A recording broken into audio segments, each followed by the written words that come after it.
안녕하세요. 서울에 쌓이는 전세 물건이 1년 사이에 70%가 폭증했답니다. 70%가. 믿기 어려운 얘기죠.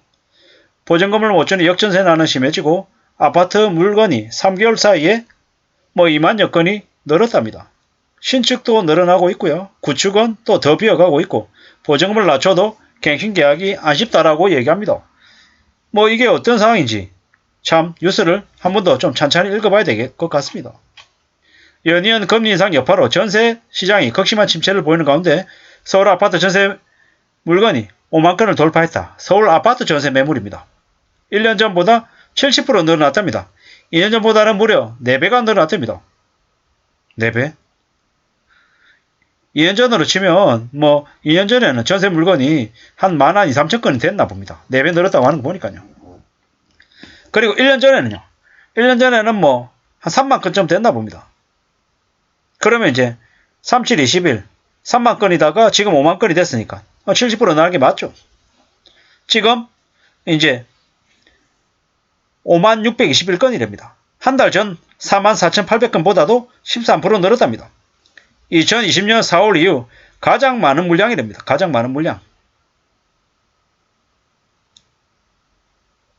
같은 해 8월 허위매물 과태료 부과를 시행했다는 점을 고려하면 역대 최대치로 추정이 된답니다. 1년 전인 21년 3월에 3만 건이던 서울 아파트 전세 물량은 올해 봄에 2만 건으로 내려갔다가 소폭 늘면서 8월까지 3만 건 초반 유지했답니다. 그러다가 8월 말부터 전세 거래가 쪼그라들더니 물건이 쌓이기 시작했고 3개월 만에 2만 건이 늘었답니다. 갑자기 어디서 이 물량들이 늘어난 걸까요? 신규 전세 수요가 줄어든 거죠. 계약갱신이 확대가 되고 월세가 늘어나고 가격부담 때문에 전세 수요가 줄어든 겁니다.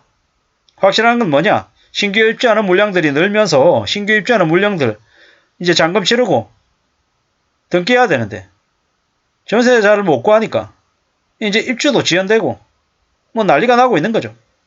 게다가 지금 금리가 계속 올라가다 보니까 이제 기존에는 대출받아가지고 전세자금 대출받아가지고 들어갔잖아요. 근데 그 전세자금 대출받는 게 어려워지는 거죠. 전세자금 대출받아가지고 전세 들어가느니 차라리 월세 살겠다라고 얘기하고요. 아파트 안 되겠다 하면 그냥 빌라 들어가고 또 다른 이제 대체제를 이제 선택하는 거죠. 저게 전세 물량이 쌓인다라고 하는 걸 아파트 기준으로 얘기하는 건데 다른 것까지 다 합치면 얼마나 늘었을까요? 아니 믿기 어려운 건 2년 전에 비해 가지고 4배나 늘었다라는 건 사람들이 전세를 더 이상 선호하지 않는다라는 것과 의미가 비슷하지 않겠냐라는 생각도 드는 거죠. 앞으로 전세가 저렇게 계속 늘어나면 어떻게 되겠습니까?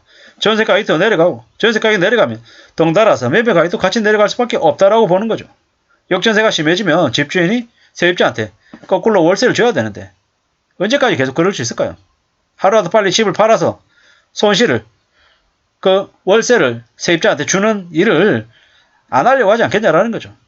이래저래 부동산 시장이 점점 더 얼어붙고 있다. 지난 몇 년 동안 가격이 거품이 너무 많이 껴서 전부 다 부자가 된 것처럼 흥청망청거리고 수입자 뽑고 명품 가방 사고 해외여행 다니고 이래저래 많이 흥청망청거렸는데 이제 서서히 현실이 드러나고 있는 거죠. 민낯이 드러나고 있다라고 봐야 됩니다. 집만 사면 전부 다 로또고 집 사면 전부 다 부자가 돼서 5억 10억씩 번다라고 얘기했는데 그게 점점 더 가짜인 게 드러나고 있다라는 겁니다. 투기 안 하면 바보인 것처럼 현금이 쓰레기가 된다는 등 온갖 막장 얘기들이 많았죠. 빚은 대출은 빌리고 안 갚는 거다. 부자들이 대출을 왜 계속 가져가는 줄 아느냐. 은행 돈을 쓰고 빚을 안 갚고 그렇게 살아간다. 이런 식으로 멋모르는 2030들한테 사기치고 뻥쳐가지고 다 빚지게 만들었죠.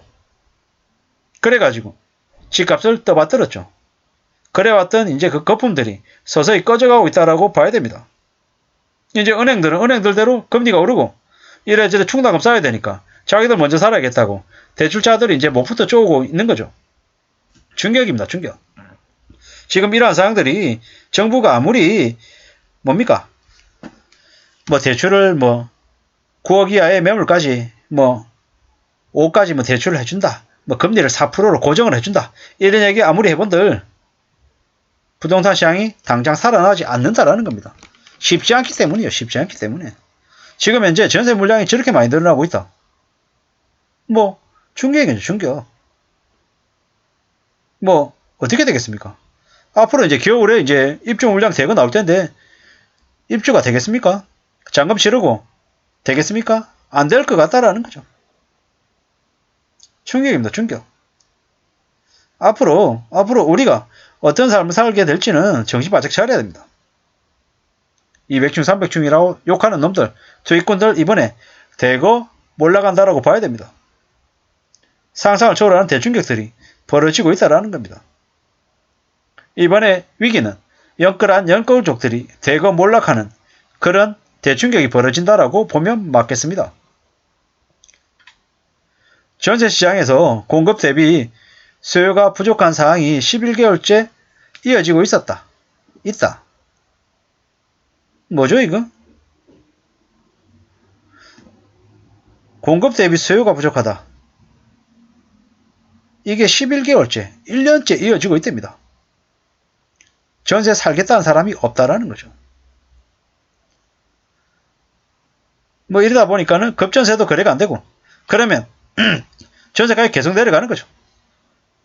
신축 새 아파트에 전세 물건도 남아있으면 구축단지의 전세 거래는 더욱더 안 좋아지겠죠. 뭐 이제 계속 가격이 내려간다는 거예요. 뭐 그러다 보니까는 세입자에게 보증금을 내주는 역전세나 보증금 차익을 월세로 갚는 역월세 사례가 안 늘어나고 있답니다. 역전세는 아니죠. 이러다 보면 더욱더 전세값이 하락할 것이고요. 실제 시장에서는 거래되는 역전세 물건은 더 많을 것 같습니다.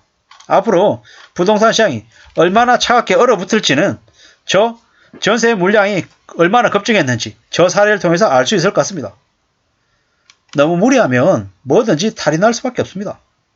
집값이 영원히 평생 동안 오를 것 같았지만 그런 일은 없다라는 겁니다. 그리고 빚내가지고 저금리에 2% 초반까지 대출을 낼 수 있으니까 뭐 5억 빌려도 뭐 이자로 1년 이자로 100만 원을 안 내니까 그렇게 대출 내가지고 전세 들어가고 집 사고 하는 게 현명했다라고 그동안에 연끌족들이 얘기했습니다. 근데 지금 어떻습니까?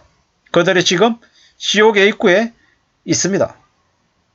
100만원 이자 내던 게 250만원 되고 내년 되면 300만원 그 이상이 될 수도 있다라는 걸 아마 그들이 서서히 알아가고 있는 중이라는 겁니다. 지금 전세 물량이 무려 1년 만에 70%, 2년 만에 4배가 늘었다라는 그 상황, 이러한 모습들이 앞으로 부동산 시장이 어떻게 흘러갈지를 보여주는 가늠자 같습니다. 아무쪼록 우리가 함부로 비치지 말고 분수에 맞게끔 안전하게 지내야 될 것이 지내는 게 얼마나 중요한 건지 알려주는 척도인 것 같습니다. 참고가 되시면 좋겠습니다. 감사합니다.